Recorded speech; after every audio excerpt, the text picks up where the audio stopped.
So where did the kernel of interest start in you in philanthropy and mentorship? Because those are things you're super passionate about, and when we talk to people about, be clear about the impact you want to have. Yeah. So when did you first get a sense of those being really important to you and wanting to sketch those out? Well, I was the oldest of 4 children, and when I turned 16, my father said, "You got to get your driver's license." And I said, well, I was afraid I'd fail. So I said, well, I think I should practice for a while first. And he said, no, you're going, I made you an appointment for Monday. You're going Monday because you're the oldest of 4. I'm sick of driving all these kids everywhere. You can do it. And so I would get my younger siblings in the car, and because I really loved them and felt a lot of responsibility as the oldest child, I would give them all of my lectures on life. And they hated it. So I wasn't a really good mentor in my initial go-round.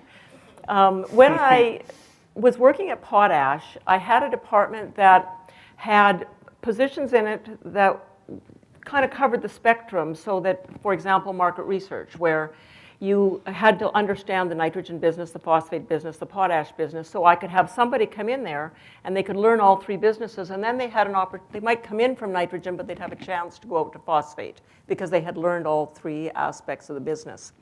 So it became a good mentorship department because I had a number of roles like that in my department, and so I had a lot of really bright young people come into the department, and I enjoyed so much helping them figure out how to navigate the system and be able to offer the best service that they could. And so all of that, I think, when I left Potash and I started going out and speaking places, I started saying to people, it's so important that we have, I know as a woman working in a male-dominated field, that I brought value, that diverse opinion is important.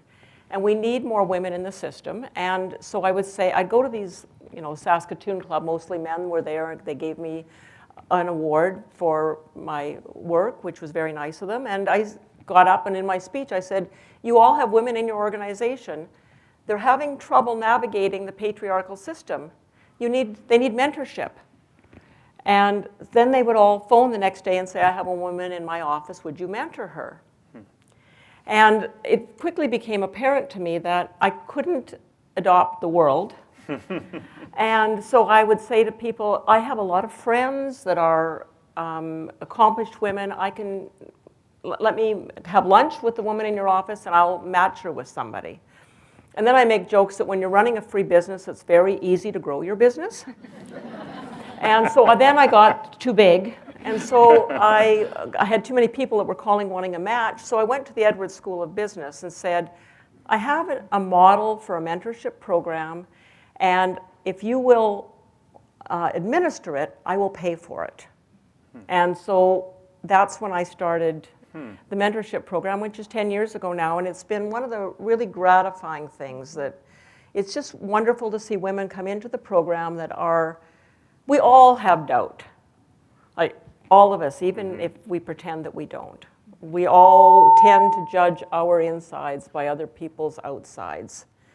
And it's wonderful to see women come into the program and gain confidence and take risks and go out and find their voice and express themselves. And that's really makes me feel like I've done something worthwhile.